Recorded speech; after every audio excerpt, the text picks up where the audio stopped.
Hello and welcome to Under the Lens. We are back once again this week. As always, breaking down quarterbacks, running backs, you name it's going to be covered. We're looking at quarterbacks again today, and naturally joining us, quarterback guru at QB Class. Derek, how you doing today? I'm doing pretty good. Summer's kind of getting on its roll. I actually didn't even know what day it was today when I woke up. And I remembered I had an alarm for the show. I remembered it was Saturday because I remember I had the show Saturday. So, I just have to say, just don't bring that up because summer class is getting up at 6 a.m. I'm not enjoying it. no, there's no way I could do that. Like I had a friend last year who took classes. She graduated and then took summer classes, and I was like, "There's no way I'm waking up at 8 o'clock again during the summer. That's not happening." Yeah, it's not fun. But today we're taking a look at Cardale Jones. We all know about the Ohio State quarterback situation. It started the season with Braxton Miller. He went with J.T. Barrett, and then J.T. Barrett, after shining, there was some talk about potential Heisman guy. He suffers the ankle injury. In comes Cardale Jones. Ohio State at this point, they were teetering on hoping to make it into the Big Four for the college football playoffs. There were plenty of concerns about if a third-string quarterback could get them there. And oh my goodness, Cardale Jones, where did he come from? Who knows? But he came through. And then, after 4 or 5 games, really 4, because the first game was coming in late in the game after Barrett's injury. All of a sudden, there was talk about him as a first-round pick. Such a small sample size, but people loved the arm. Just from the live looks when you were first seeing college football playoffs, what were your initial impressions? When I was watching live, I actually don't think I caught the Ohio State-Wisconsin game live, but I definitely caught both of the playoff games live. When I was watching Jones, I was incredibly impressed with him as like a dynamic college player, but watching live, it didn't really look like he was being asked to do a lot.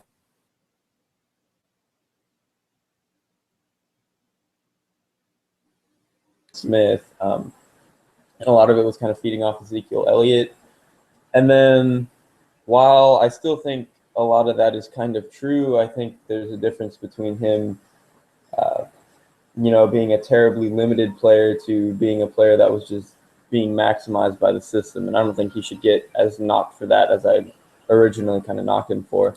But live, he was less appealing to me live than I see him now.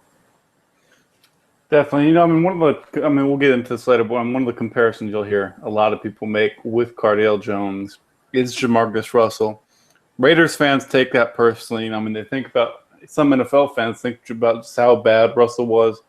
But really, Russell didn't give a shit about football. There was a story that Warren Sapp provided to Rich Eisen that, during camp, Raiders gave Russell a DVD of the offense, hoping to watch it, bring us back your impressions, notes.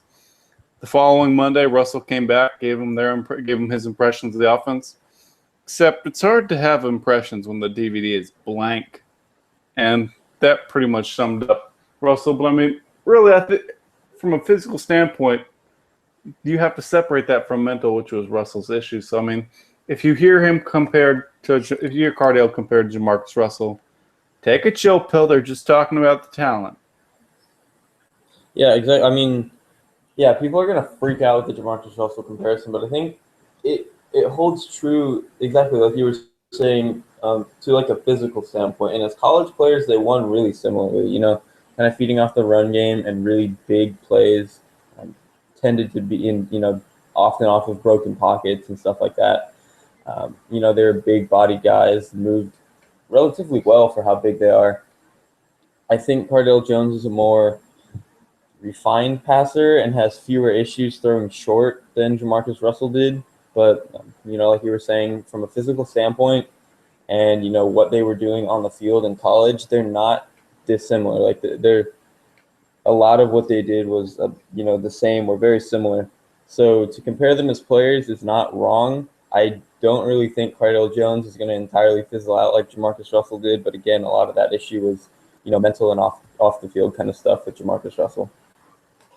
Definitely. One thing I want to bring up, just relates to Cardale Jones. One thing you've talked about is within the confines of the offense, structuring the offense around the quarterback should be the job of the offense coordinator, but some offense coordinators don't seem to do that.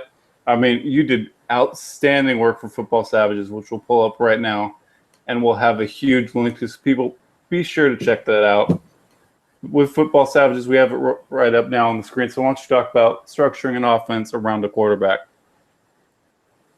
Okay, so in that article, basically what I was talking about is that we as a whole have to stop treating quarterbacks like they're all kind of the same. Like, you can have entirely different, types of quarterbacks, and that's okay. Like, you cannot treat a Colin Kaepernick like you're going to treat a Matt Ryan. Like, you, as a coordinator, you have to understand there are different things you have to do to get them to win. And what's so frustrating is the example I'm going to go to first is Colin Kaepernick with Greg Roman. When Colin Kaepernick first stepped onto the scene, a lot of what they were doing was, running their offense through the running backs and, doing a lot with Colin Kaepernick on play action and read option and kind of just letting him feed the ball to Michael Crabtree. In 2013, you kind of saw that slow down a little bit, but Colin Kaepernick still looked, relatively impressive. And then 2014 comes along, and really none of that is in place at all anymore. And what Colin Kaepernick was being asked to do was read the field more and be more of a drop back passer. And it's you definitely want your guy to probably be more of a drop back passer as opposed to kind of a just willy nilly, and having to run around all the time. Granted, that can work, but it's rare. You really want a drop back passer, but at the same time, you can't force a guy that isn't a drop back passer to be a drop back passer. And that's what they were trying to do with Colin Kaepernick. And with nobody else on the roster to be a drop back passer, it felt like they were making Colin Kaepernick that guy just for the sake of saying, oh, well, we have a drop back passer now. But it came at the cost of not maximizing a player to his full potential and not getting the most out of him as a player. And I think that was huge for the downfall of San Francisco's offense. Definitely. I feel like this. I mean, I just love that you do this because this is a point that there's not enough talk about. Offensive coordinators, many do a great job, but the best offense coordinators, you can't have an Andy Dalton, but when they have a quarterback, they're building that offense around him. They're finding out what that quarterback can do, putting him in position to succeed in the best way possible.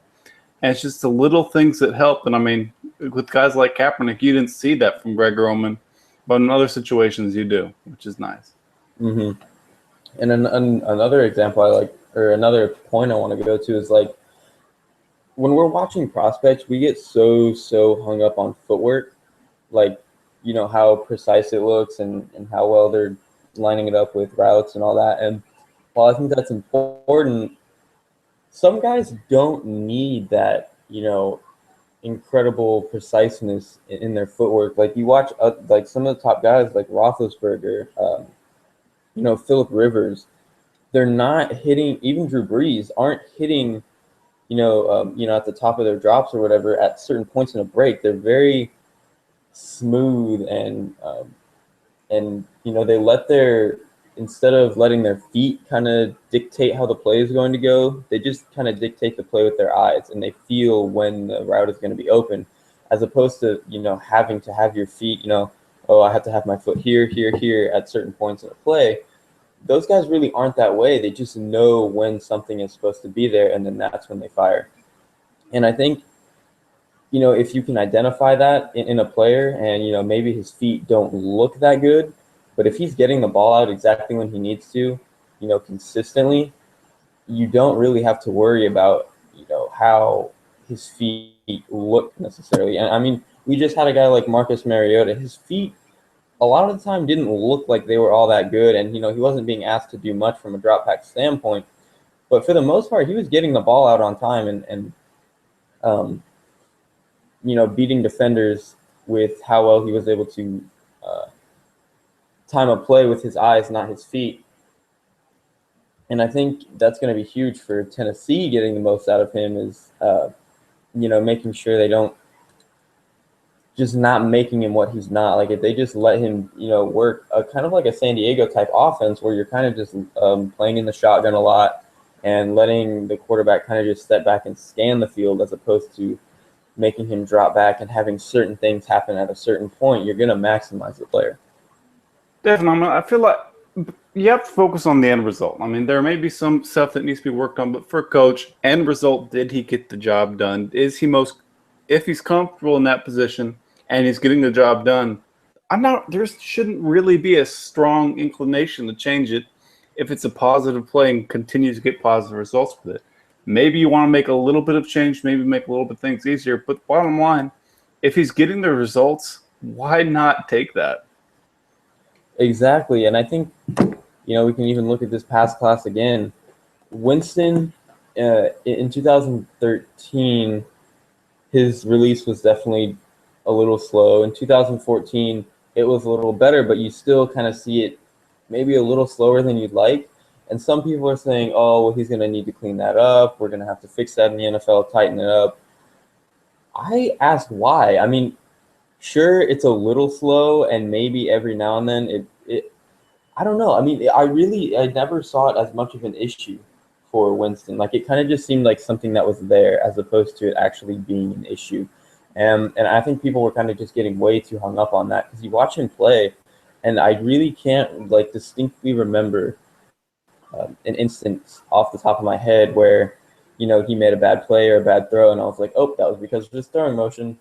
I mean, he made so many incredible throws with this quote-unquote elongated throwing motion, and I just never really saw it as an issue, even if it didn't look all that pretty. Definitely. I mean, one other thing maybe you're able to correct it, but there's also the issue of overcorrecting or a chance that if you adjust it too much, you're going to have far different, more negative results. And it's just in the long run, with Winston, with so many of those quarterbacks, if they do it well, I'm going to accept that. Exactly. I mean, it wasn't a hindering factor for him. And that was huge when I went back and watched Phillip Rivers in college. Like, nothing he did was pretty. He's the ugliest playing quarterback I've ever seen in my life. And he dominated. And I even said it, in the article I wrote, I probably would have missed on Phillip Rivers at the time because I would have been so hung up on how ugly everything looked and not focusing on what he was accomplishing, because what he was accomplishing was impressive, and he was a very good passer in college. It just didn't look pretty. And right now I have on screen from your article, and it's another great job by you. It's just providing examples for people to look at, and we have them right on screen now with some of these are NFL him with the Chargers, but still some of the things that just to look at from about getting the job done, no matter what the footwork or anything is. I mean, especially look at the bottom one.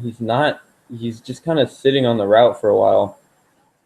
And then, yeah, that's good for enlarging it. He's just kind of sitting on the route for a while, and he's not having his back foot have to hit and then immediately throw like some players, like I said, with Christian Hackenberg. He's going to need a system like that where he's getting things out at a certain time. Rivers doesn't need that. Rivers is a player that's going to see or feel when he needs to throw, and he's going to know when to get the ball out. That's just once again, everyone be sure to check this out. I mean, the work Derek is doing Football Savage is outstanding. I mean, as a football evaluator, has grown tremendously as a writer again. Just outstanding work continues to grow. So hats off, Derek. I just tweeted out the article right now, so be sure to check that out. And now going back to Cardale Jones, what are some things that stood out to you? I mean, about the system because I mean, obviously it was his first year really in running the offense as a starter. And it was sudden. I mean, he came in as an injury replacement. Then they had 4 more games. So how do you feel about what Ohio State did for him, about structuring the offense? I've compared it to a lot of kind of how Seattle handles Russell Wilson, because the way Jones was at Ohio State was the offense wasn't necessarily running through him. It was running through Ezekiel Elliott, kind of like the Seahawks run through Marshawn Lynch. And Ezekiel Elliott was kind of this, powerhouse running back, arguably the best in the nation. And that kind of, when teams are cheating up to try to stop Ezekiel Elliott, that opens up the deep plays for Cardale Jones. When teams get scared of the deep throwing from Cardale Jones, that's going to open up room for Ezekiel Elliott. So you kind of have that, synergy there with defenses really aren't going to have a way to necessarily, quote, win before the snap because there's always going to be this fear of a big play happening one way or another if you're cheating up or cheating back. And then once Jones stepped onto the scene with him being a better deep passer than Barrett was, Devin Smith became a huge part of the system. And, Devin Smith started just dominating teams. Like there was a play against, I'm not entirely sure, but I remember like you could see the safety cheating back before the snap because he knew Devin Smith was going to just run down the field and try to score. Sure enough, Devin Smith just runs straight down the field and still beats the safety over the top. Like he was that scary of a deep threat, and Jones was able to maximize that. And a lot of Jones's production kind of came off of big plays like that. And then Jones was asked to be a runner a lot, off read option stuff, or even just kind of as a short yardage back, like a fullback, kind of like Urban did with Tebow. And then Jones was kind of just, it seemed like they really let Jones use his athleticism to his advantage. Like they weren't, it kind of seemed like, like I said with Greg Roman and Kaepernick, like they didn't want Kaepernick to use his athleticism to his advantage. Urban kind of just, it seemed like, and again, like the Seahawks did with Russell Wilson, if he didn't see the coverage he wanted, he just took off and ran. And I think that's completely acceptable because, some people are going to look at it and say, well, he's not, he's not the passer you want. And to that same token, there were definitely instances where I saw Jones, look right at a receiver he should have hit and then just turn and run. And I think that's an issue. But for him to just identify man coverage immediately and not want to deal with it and take off and run and get 7 yards, I don't really have a problem with that because that's what Russell Wilson was doing this year. And, the team Russell Wilson ran, damn near won the Super Bowl, and they really should have twice in a row now. So I think, with Cardale Jones, what he was asked to do was it was definitely simpler than what you're going to see out of, what Jameis Winston did or what Hackenberg can do or even Gunnar Kiel. Not by much, but still, what Jones was asked to do was definitely simpler, but at the same rate, he was being maximized. And if you can understand where a player is going to win and maximize him, I think him being limited is kind of okay if he's very good at what he does. And I look because we decided to go with the Alabama game. There's definitely some things you can talk about this right now about structuring the offense that they used in this game that you liked and thought would provide good examples. But there were times he did run too much. He relied on his legs, but also, there were plenty of occasions on third down.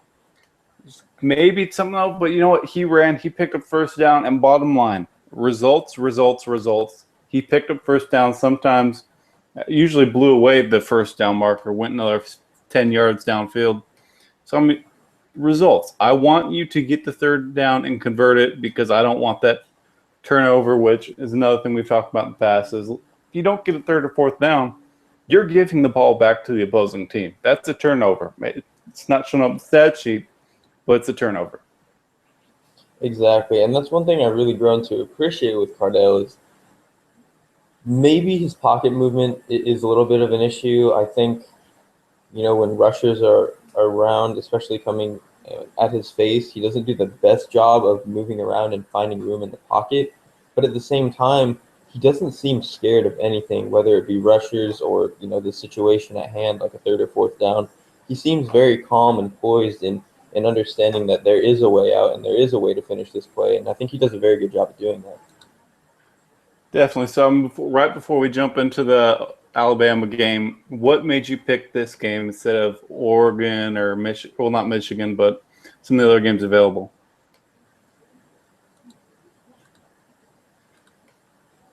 Wait, what? What made you pick the Cardale's game versus Alabama against some other games like Wisconsin? Oh, okay. From like again, the way the offense, Urban's a very smart offensive mind, and he knows how to attack different defenses.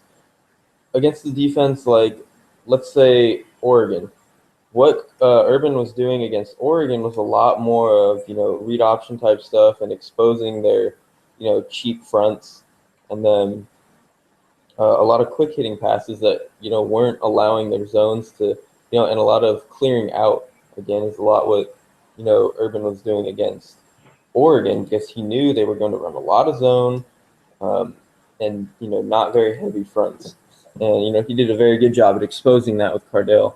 Against Alabama, you have a much more traditional defense that you're going to have to understand, or you're going to have to do a lot more intricate things. I mean, maybe that's not the word because the offense wasn't necessarily intricate, but you can't be as direct, maybe as you were against a defense like Oregon, because Alabama's not really going to give you anything. Alabama ran more man coverage than Oregon did, and I think that is going to be it was interesting to see with Cardale and how he handled that, and then. I think generally you just saw better coverage from Alabama, and it was interesting to see. There were some instances where Cardale Jones had no issues firing, down those lanes, and then there were other instances where it looked like he just wanted to run instead, and it looked like he could have got more yards throwing the ball, and I think that's a little bit of an issue. So I think it's just interesting to see, how he handles certain situations against a more traditional defense, and that's why I picked the Alabama game. Definitely, I'm agree. I mean, Alabama. I mean, a lot of NFL caliber players. Obviously, some of the success rates. But I mean, when you look, partial of that is because Nick Saban wears down his players to the bone throughout their college careers, and I mean, he maximizes what they have, and there's just not as much regression. So I mean, but we are seeing NFL caliber players, which is nice to see. So let's take a look at Cardale Jones versus Alabama.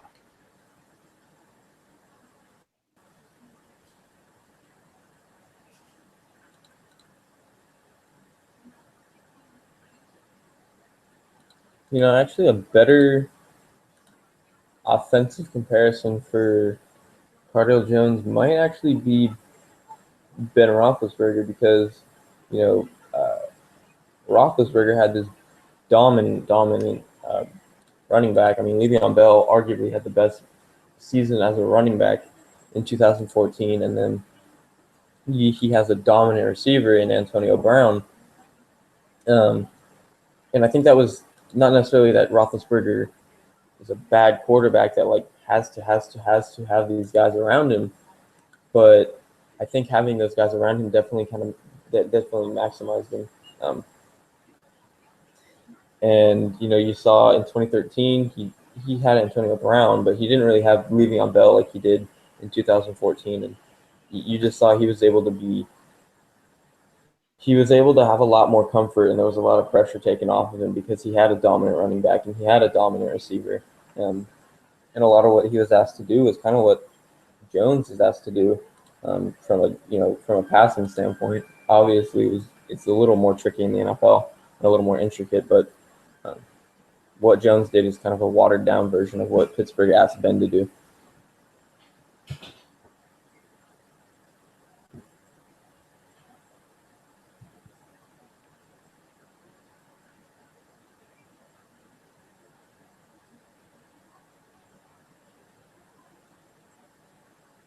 As much as I like rolling out on the goal line, I don't like rolling out to the short side. And it looked like Jones could have kind of bucket dropped that, but at the same time, you don't want to leave it hanging too high because the defender's going to get to that. So I don't really blame him for that being incomplete. I kind of just think that was a weird play call.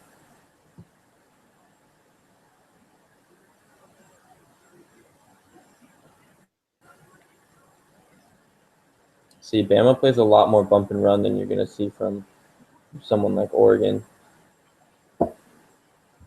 And it looked like there Cardale Jones intentionally threw that out. It looked like that hitch was really his only read on that play. And Bama was playing bump and run. The corner kept way too tight on it. Cardale Jones just threw it away.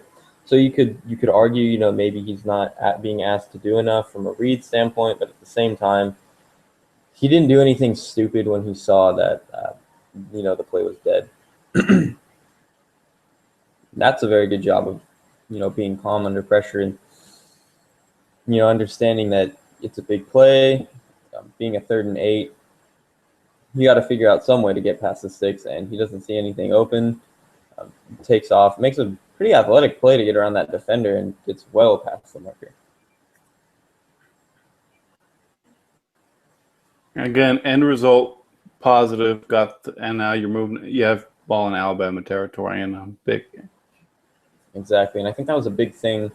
Still, kind of is a big thing with Cam Newton. Is like people want to say, "Oh, well, he does too much as a runner." Maybe that's true, but at the same time, it's not like he's abusing it, and he's doing a very good job of understanding how to use it to his advantage as opposed to using it too much to where it's an issue. And I think both of these guys do a very good job at that.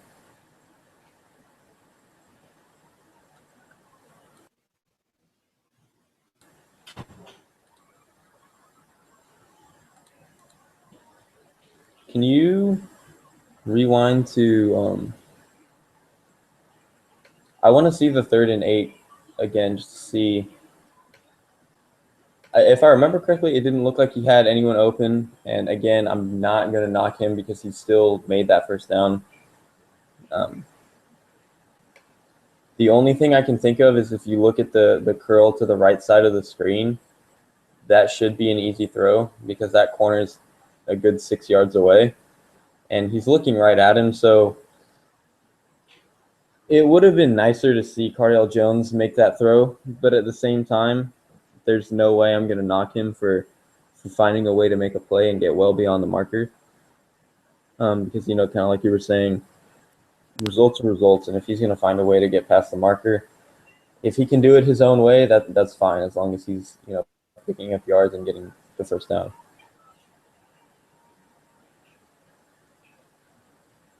That was almost a really good throw. And that's actually probably one of the toughest throws to hit. And it would have been nicer to see him get that a little more on target. But I think, if you get, I don't want to project him getting better at some things, but I think maybe with pocket movement, because I feel like that's something you kind of have to get a feel for. And then throwing certain routes like that, maybe he just needs to get a feel for it and hit it a couple of more times in game. But at the same time, a lot of times players just are who they are, so maybe we won't see Cardale Jones get any better there. But I think he's shown enough touch and enough accuracy in a number of other areas that I could see him getting better and making that throw more often. That should have been a touchdown. See, as much as I like Cardale Jones's arm, sometimes it's a little more of an arm punt than a laser. That's why I like people comparing him to Cam Newton as a physical specimen. It seems a little off to me because as booming as his arm is, he kind of arm punts it a little bit, which is, I think, a little bit more like Ben Roethlisberger than it is like Cam Newton. I'm not saying his style of throwing deep can't work. I think it can definitely work, like with a player like kind of like Mike Wallace. Like Mike Wallace is like, or not Mike Wallace, because that was the issue with Tannehill. Well, I don't know. It's weird because Ben Roethlisberger and Ryan Tannehill are sort of similar in how they throw deep, in that they're kind of just throwing it up and letting guys find the ball. Maybe the thing with Roethlisberger is that Roethlisberger more often overthrew it and provided more room to find the ball with Mike Wallace. Maybe that was the thing. And I think Cardale Jones can provide that, as opposed to where Ryan Tannehill, often the issue is that he's not forcing the ball down the field enough. And it's leading to more contested throws than it is just a guy running free trying to find the ball. That was a really impressive throw in tight coverage. I want to watch that one again, actually. Thank you. I mean, a 3rd and goal against a defense like this, that's a huge, huge situation, especially being down in the game at the moment. And he just turns, sees where his guy's going to be. And, I mean, it's not complete, but there's no other area you can get that throw for it to work. That's just a play that the receiver needs to make. I think that was a good play on Jones's part. Well, definitely. This is one of the things, I mean, you mentioned it on Twitter a few days ago about the whole 3rd down thing, just measuring how players do. Someone said, well, I mean, what about, if a player drops it or there's an interception or something?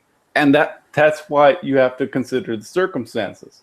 In that it is incomplete, but you're also considering that the wide receiver dropped it and it should have been a touchdown. It's not going to be an entire, well, it was incomplete, so I'm not going to mark him down for it. Exactly. Like in that context, it didn't really look like he had any other option to go with the ball, and he put it in like the only place that ball was going to be complete. Receiver just couldn't come down with it. I don't see how that would have been Jones's fault at all, really. And actually, here's an example of one issue I really have with Jones is that a lot of times, like I said, his pocket movement, he's not moving up into the pocket and finding room. He's running backwards and trying to find time. And I mean, it looks like there's so much room ahead of him. If he identifies that pressure well enough and can take 2 steps up in the pocket, both of those rushers are behind him, and he has plenty of room in the pocket to make some sort of throw. Instead, he stays, statued too long, and then once the pressure finally gets there, he dips out, runs backwards, and that's really just, maybe, yeah, you're finding time, but you're making any throw so much harder than it has to be, and that's going to be an issue. Well, it's even more frustrating because he's running toward the goal, toward the other end zone. I mean, you already had one near safe in the game. Now you're risking another. It's just, why are you running? Why are you going backwards?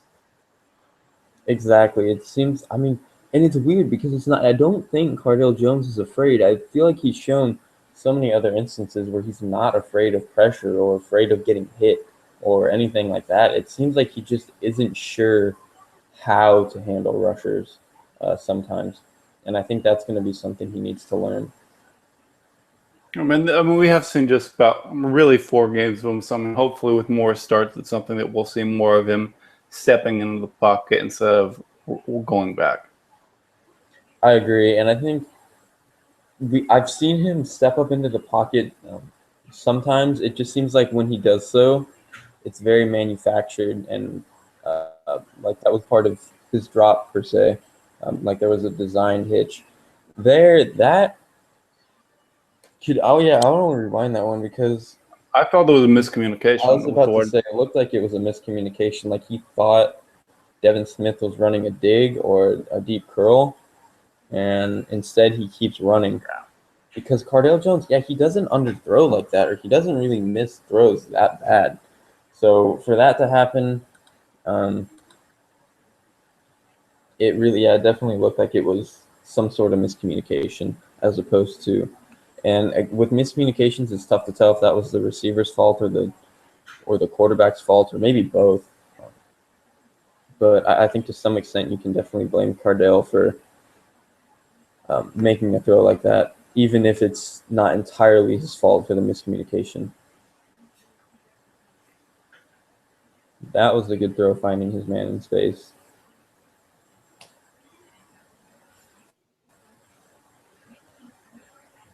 Yeah. See, I mean, pressure's right on him, and he has no issue just standing there and making the throw. And that's something I can definitely respect about him as a passer. Yeah, I think we'll see more. I mean, we talked about. I mean, it's not. We don't think he's not afraid of pressure. It's just a mechanism where sometimes he goes back. Because I mean, there will be examples later on this game where with pressure in his face, he's still able to make the throw. Exactly. It's not that, yeah, like you were saying, it's not that he's scared. He just isn't quite sure what to do yet, which can still be just as much of an issue. But it'll be interesting to see if more snaps helps him adjust to that.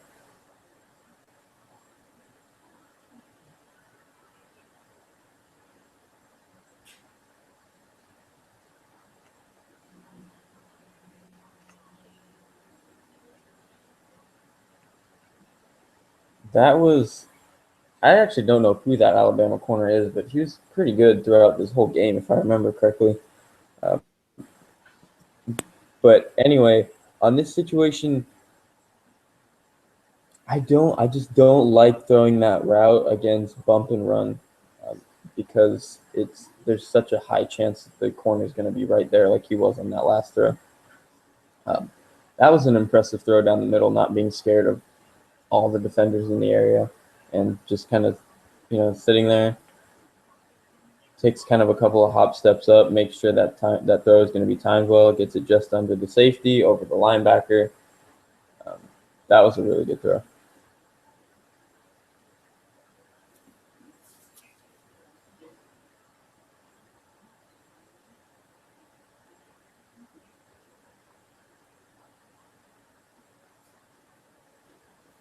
That could have been bucket dropped at the corner of the end zone. And that's one thing I noted when I wrote that out, Cardale Jones, is that he kind of is this one speed thrower. And while he's shown good accuracy in a number of instances and in a lot of areas, I think he has some issues with taking off speed and understanding how to bucket drop, um, or even just understand how to lead receivers well. Um, I'm not sure how much he can fix that, because in almost every case of a one-speed thrower, it doesn't get fixed, and they're kind of just stuck that way. Um, at the same time, one-speed throwers can still be good players, so I wouldn't be too worried about it, even though I'd like to see it fixed. That throw, see, with a play like that, it looks like the way that Ohio State designs it is that he kind of has to turn back and throw to that receiver, and that was just a really, really good play by the cornerback coming up. Again, number 4. I don't know who that is, but he's really talented.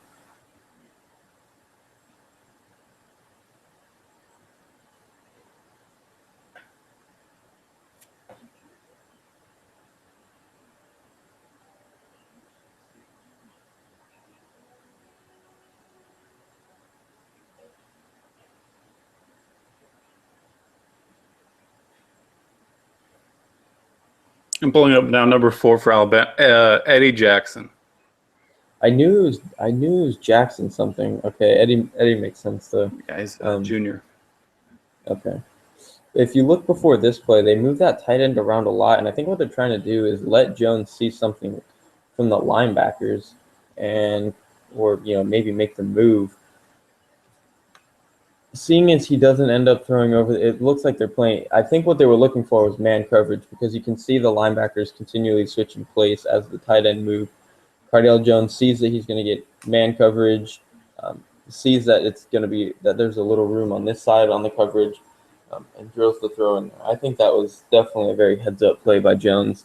And again, part of it manufactured through the way the offense is, but I'm not going to put that as a knock, because if you're maximizing a player and letting him make plays, that's what you're supposed to be doing as an offensive coordinator. So props to Urban Meyer and his staff for putting Jones in position to succeed.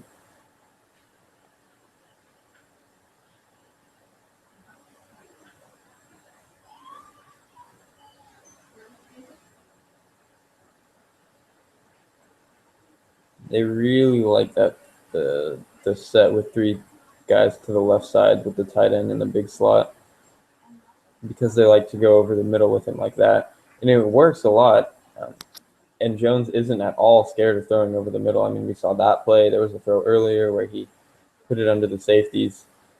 Again, I think that's understanding that Jones is kind of an aggressive passer, so to put him in situations and asking him to make throws that kind of require some sort of aggression, and lack of fear it's smart game planning on Urban's part. That was just a really athletic play. Again, people comparing him to Cam Newton as an athlete is a little wrong, because Cam Newton is just he's basically a Madden freak fake athlete that you just create. But Cardale Jones is a very good athlete, and I think he's going to be able to easily pick up yards in the NFL, just like he did there. He picked up 20 or something like that. That was impressive.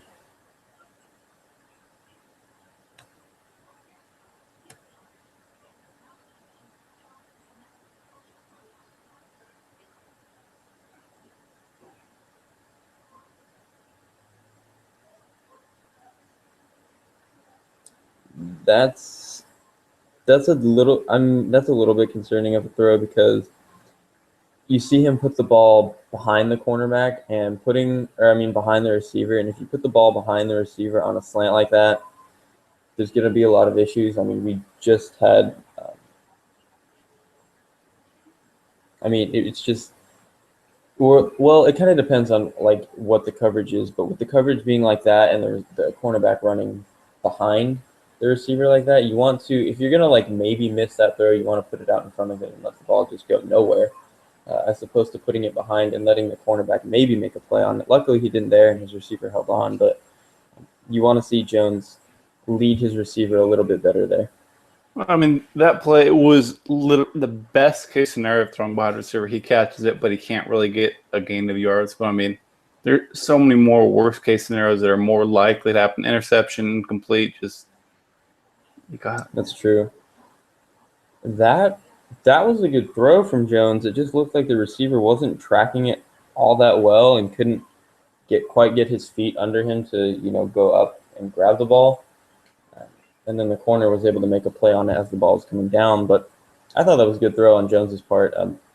Definitely giving his receiver a shot. And again, he is not scared to make throws down the field or anywhere, and that's something I can definitely respect. And real quick, I just pause there because I mean, talk about third down conversions. One, you see it right, 7 for 10, 6 conversions, 8+ yards. Jones is getting it done. He's not turning the ball over to Alabama in a close game. So that's just a stat I appreciate. And it even says that's the most Alabama's allowed in a game in the last decade, which is, with Alabama's defensive tenure, is incredibly impressive. And for him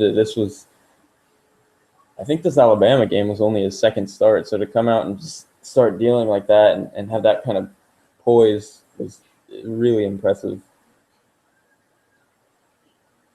And that's definitely one thing I really like about Jones is that there's definitely nuances to the game he's going to need to work on, and I would like to see him improve.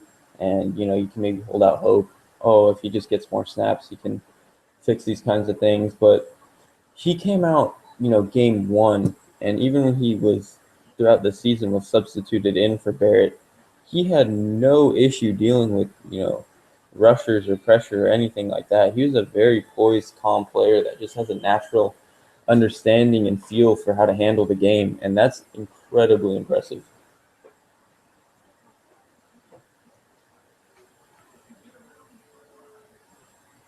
Oh god, that was dirty.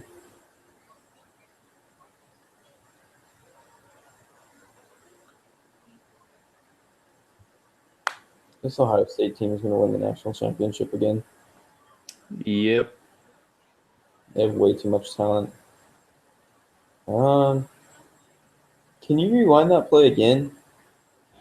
I want to see what the Reed defender was doing. Cause let's see. I would have given that ball. I'll probably. I don't know. That's a tough decision because it looks like the interior is pretty well defended, and then you have that number 19 linebacker looking like he sees what's going on. I that's tough. With Ezekiel Elliott being the most talented running back in the nation, I maybe think about just giving that to Elliott and hoping he can beat a one-on-one situation. But at the same time, it's tough to say. It's tough to put that on your running back. So I'm not going to knock Jones for taking the ball himself. I mean, he still gets to the marker, or at least really close to it, which is impressive. And I mean, that's again kind of like what I was saying. Urban Meyer used him a lot like Tebow. He kind of has that dynamic in the sense that he can kind of just pile drive through defenses if he absolutely has to.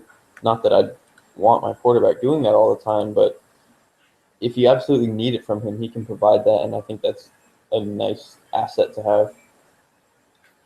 And sources confirmed Derek just brought up Tim Tebow. So there you go, Skip Bayless.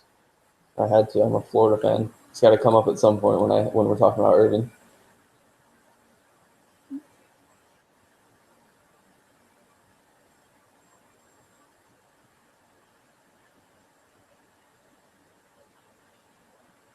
God, Jones is just so damn physical. He's a scary, scary player. And can we want? Oh, here's a good play. I have to rewind it. I mean, that was smart. Reading that read defender number 47, Xavier Dixon, he was staying out wide. He would have had Elliott no problem, I think, if he would have given the ball to Elliott. And so Jones just takes it himself and gets plenty of yards. And yeah, Jones is a physical player, and it's kind of scary. Like I remember, I think it was the Wisconsin game. He threw an interception, and the guy was trying to run it back, and Jones just came up and jacked him. And he threw an interception on the play, but I think that's impressive for him to, be so worked up, trying to finish a play, even if it was a bad play, and understanding that if he messed up, he's got to go do something to make it right. And I thought that was impressive. I mean, that's two things. I mean, first of all, this is the fourth time I've watched this, and still, every time, just his physicality is just insane. It's scary. I mean, he's, like I kind of said, he compares a little bit to Ben Roethlisberger in that, maybe he's not the quickest guy in the pocket, and he's not going to be the first to recognize rushers getting to him, but he's so difficult to bring down as a player, and it's intimidating. I think when you have a guy his size. Okay, that was stupid. He kind of just ran into the guy, but generally you see Jones is just a scary guy in the open field to try to tackle, whether it be back in the pocket trying to chase him down or him running downhill. He's just a scary dude to bring down. When you blindside him, it's a little easier, but I mean, if you're coming at him and trying to, there was even an instance earlier in this game where he had a guy run at his face and still couldn't bring him down. When you're tougher to bring down in the pocket, that's definitely an asset because there's going to be a lot more plays that, negative plays that you can avoid and maybe create something out of it when your receivers are running around creating chaos, finding some way to be open. And that's kind of how Ben Roethlisberger works. This Pass interference. I'm not going to knock Cardale Jones for taking the kind of one-on-one coverage he thought he had. I mean, the safety was kind of there, but there was no way he was getting to that throw. So I'm not going to knock Jones for taking the shot like he did. I like to see players that are more aggressive because unaggressive passers are bad passers. So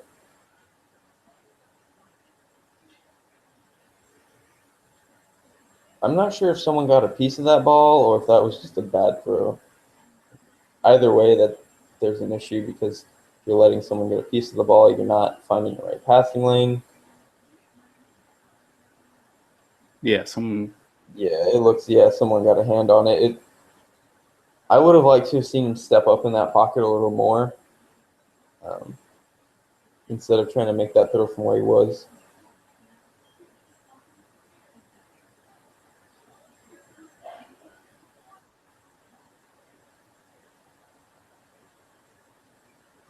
That was just a really bad throw.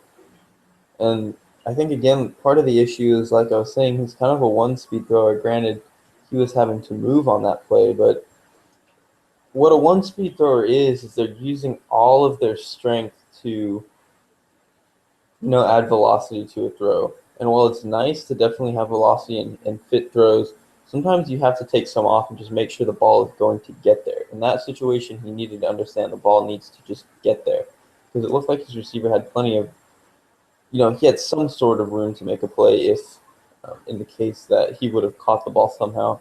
So I think I would like to see Jones understand that he needs to take off some on certain throws. But again, like I said earlier, that's something tough to teach. I think to some extent, and in certain areas, guys just are what they are, and one-speed throwing is, I think, one of those areas.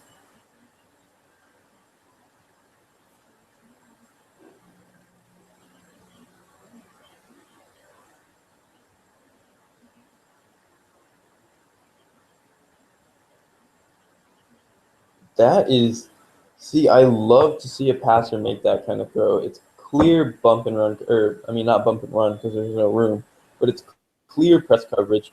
His receiver never really creates that much separation, but he knows what the route is. He knows where that ball has to be.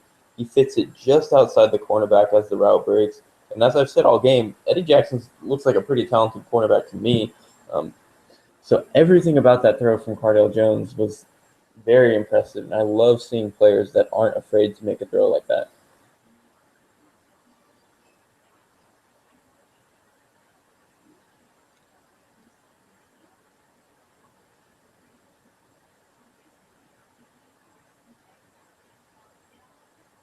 Again, Jones just kind of sees he's going to have one-on-one coverage, tries to take the shot. It looks like these Alabama corners really know that's coming, so it's not working as well as he'd like. But again, I'm not going to knock a guy really for trying to make a play like that. I remember they called that play just to kill the clock, so I'm pretty sure. Yeah, just less than 2 minutes left. Oh, one touchdown game. If it were me, I would have tried to run some sort of pop pass and try to bait the run, have the tight end work the seam. Not to bring up, hate to bring up Ben Roethlisberger again, but that's something kind of that the Steelers did a lot was work that quick seam with the tight ends and let Ben Roethlisberger expose that. So that was just a weird call. So it's tough to say Jones really made a bad play on that last play. Well, we'll say for the Jamarcus Russell fearers out there, comparing him to Ben Roethlisberger means that they can settle down a little bit for Cardale Jones. Exactly. The Jamarcus Russell comp was like solely as a physical specimen. All right, so let's talk about Cardale Jones. We just finished up some points that came out. Physicality, just in the pocket, tough to bring down. When he gets in motion, just get out of the way of the freight train. He's going to run you over. Just let him get the first down because it'll be less painful. There were some of the issues with the, falling back instead of stepping up pressure. But, he's not afraid of pressure. What are some other things that stood out to you? Definitely his arm strength. Again, I don't think he has like the Cam Newton fake laser arm, but I think he has like a Ben Roethlisberger type arm, which is way, way more than the threshold. I think another thing that stood out is just how well he's able to handle pressure situations. Like that's so huge, and I think that kind of ties into confidence and like guys that aren't entirely confident, whether it be in themselves or their teammates, are going to have more bad plays on 3rd and 4th downs because they're not entirely sure what the outcome of that play is. With guys like Jones, where they're confident on 3rd down that they're going to make some sort of play, or confident in, kind of like that touchdown throw at the end against Eddie Jackson. Like he's confident where things are supposed to be and that he can make a throw. And I think that is so, so huge for, passers at any level, because if you're not confident and you're not, being aggressive, you're just not going to make enough big plays, to score enough points and win games. At the same time, someone may say, oh, well, if you're being, too aggressive, you're throwing too many interceptions, blah, blah, blah. That's true, but I would rather have a guy who's throwing too many interceptions than too few touchdowns. And that's the bottom line, because, people will kind of put, let's say, Matthew Stafford and Alex Smith. They'll kind of put those two in the same tier of quarterback, but I'm taking Matthew Stafford 10 times out of 10 because while he may throw more interceptions and have a few more negative plays, I can trust him to make big plays at certain points in the game, and to kind of have this intimidation factor against other defenses, and that's something I can make work. With an Alex Smith, you're really running the offense through all the other skill players, and that's such a tough thing to do unless you have an absolutely elite skill player, kind of like a Marshawn Lynch or something like that. Cardale Jones is such a weird prospect because one part of me thinks that there's not enough he does from a nuance standpoint. Like I think his what he was asked to do from a mental standpoint is minimal. Um, I think his touch is a little lacking because he's kind of a one-speed thrower. And then I also think he needs to handle pressure better, not in the sense that he's scared, but just in the sense of understanding what to do and not, making the play worse. And then, but at the same time, I think if you maximize him and, clear things out for him and use his athleticism to his advantage um, and maybe you really do need an elite running back to pair with him to, create that synergy of being scared of the run and also being scared of the deep pass. I think if you create this kind of ideal niche around him, getting that niche is going to be so hard. Yeah, I mean, one thing you brought up, I mean, confidence. Yes, there is such thing as overconfidence, which people mention, but I mean, there's also the happy medium, and I feel like Jones is there. And what the confidence is natural. I mean, you can build some of it in a quarterback, but I mean, really, it's natural confidence. You can't teach that. You're born with it or without it. Jones has it, and the overconfidence thing. I mean, I guess you could call it arrogance, just that he's going to make every throw. But I mean, Jones has the natural confidence. He knows what he can do. He knows what throws he makes. He knows he can trust his teammates like Elliott in situations. Just natural confidence. You have to like it. And if you have no confidence, you can find a different team. I don't want you as my quarterback. Jared Goff. But yeah, I think confidence is definitely one of the big things I've begun trying to understand and look at as out of these prospects and NFL passers. When I look at them, it's every top guy has confidence, whether it be in themselves or in their receivers. Like you look at, a perfect example is Eli Manning in 2013 versus 2014. 2013, his line is not good, and his receivers either have injury issues or just aren't making the plays they need to make.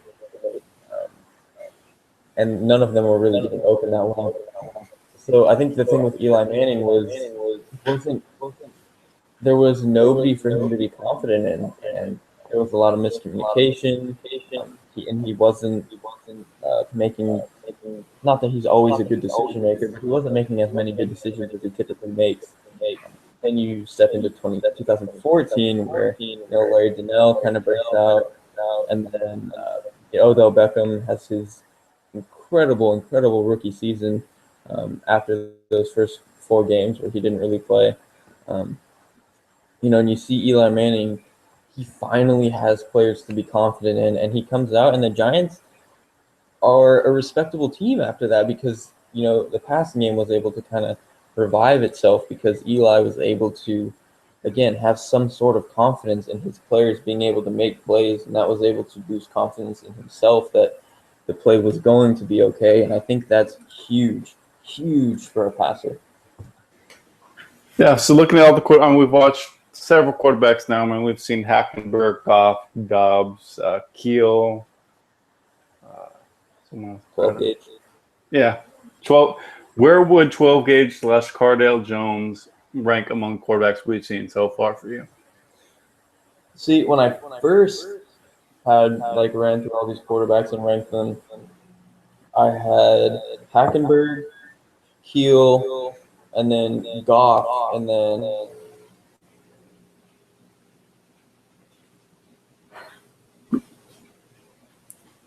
just quick technical difficulties. Just give it a second. And then one more thing. If you want to be on future On the Lens podcast, hit me up on Twitter and let me know. Always looking for more guests to come on, break down different positions. Have more coming in the future. Tomorrow, of course, we are going to have my good friend Charles McDonald on. I love Charles. Just a great dude to break down prospects with. So be sure to follow him at MC Draft 2. Tomorrow we'll be looking at another prospect whose name is actually slipping my mind right now. So forgive me for that. Yeah, Scooby Wright. That's right. Scooby Wright. Scooby sucks. Yeah. He's awful. I mean, that's my hot take for the day. Like, people love Scooby Wright, but he's so bad. Like, I watched him um, maybe a week ago because everyone was kind of hyping him, and like that Arizona defense is really good, and he had that super stat line. People were like, he could win Heisman next year as a defender. I watched him, and like, he's so bad. Like, he doesn't do anything that well. He's not athletic. He's a hesitant player. He can't take on blocks. He's not very aware in coverage. Like, I don't see what people are seeing in him other than his gaudy stat line. And real quickly, because I think you cut out during when you're talking about your quarterback rankings. So as of now, what are they? Oh, yeah. Anyway, as of now, I think I would, of the guys we've seen, I would say Hackenberg, Keel. It comes down to Jones and Dobbs as a little bit of a toss-up. I'm going to go with Dobbs, even if I'm a little bit scared of his arm, just because I think he's a smarter player and he's more natural as a passer. But then I have Jones, and then Goff, and then Cook. Um, and really, even the gap between Goff and then Cook isn't that big. I feel like I'm getting lower and lower on Goff the more I talk about him, just because I was just talking about how important confidence is, and it's been a long time. I like can't remember any other quote unquote top quarterback prospect that hasn't has had such bad confidence and arm strength and frame as Goff. Like, I don't see what he does dynamically that is going to let him succeed, other than he's definitely a really smart player, and I give him that. But if you can't be confident in the throw you're going to make based off your read, and you can't physically make the throw that you make off your read, it doesn't matter how well you can read the defense. Yeah, real quickly, just before we take off, once again, everyone be sure to follow at QB Class, Derek Clausen. The work he does is outstanding. Tweet out the link of his piece on Football Savages about the structure of the offense. Be sure to check that out, share it with friends, tweet it out, like everything possible. And before we go, Derek, who is the next quarterback we are going to watch?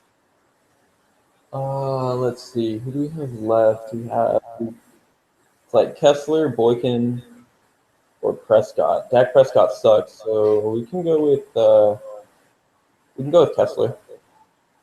Cody Kessler. Going to look forward to it. Again, thank you so much, Derek, for coming on. And since, just mentioned Jared Goff, probably by the next time we look at him as a midseason update and video breakdown, just Derek won't have him as a draftable quarterback. It's a natural progression of getting lower and lower goes on. That seems how it's going. And actually, I know this show wasn't about Jared Goff, but one thing I want to say about Jared Goff is people are bringing up his shoulder surgery as like, oh, well, his arm is going to get better because he had shoulder surgery and he's going to be recovering. I don't see that as the case. Especially with how his body looks, I feel like having shoulder surgery is going to be more hindering than it was. Maybe he can improve on it, just because he's going to have surgery and it's not going to repair or grow the way it needs to. Um, Maybe I'm wrong. I'm not a medical expert. I'm just saying that's how it seems like it's going to go to me. But at the same time, I'm not going to project. I don't want to project that his arm is going to be better. I just think that's no better than projecting that Cardale Jones is going to be smarter next season or something like that. Man, added 30 pounds and coming off shoulder surgery. Yeah, that has all the makings of tremendous improvement. Like, how do you play the same way after adding 30 pounds? Like, your body is so incredibly different. You can't physically play the same way you played before. Yeah, I wish I could explain how that's magically going to happen, but I guess we'll find out. Yeah, he's like the most interesting case for me as a quarterback heading into the year. Everyone, I want to thank you for checking out Under the Lens. Obviously, tomorrow, Scooby Wright with Charles McDonald at MC Draft 2. Be sure you follow him on Twitter. Good dude, always delivering hot takes and good takes and all in between stuff. So be sure to follow him. sure to follow at QB Class. Derek's doing great work as well. Everyone, I'll thank you for listening. The show coming tomorrow, so be sure to check it out.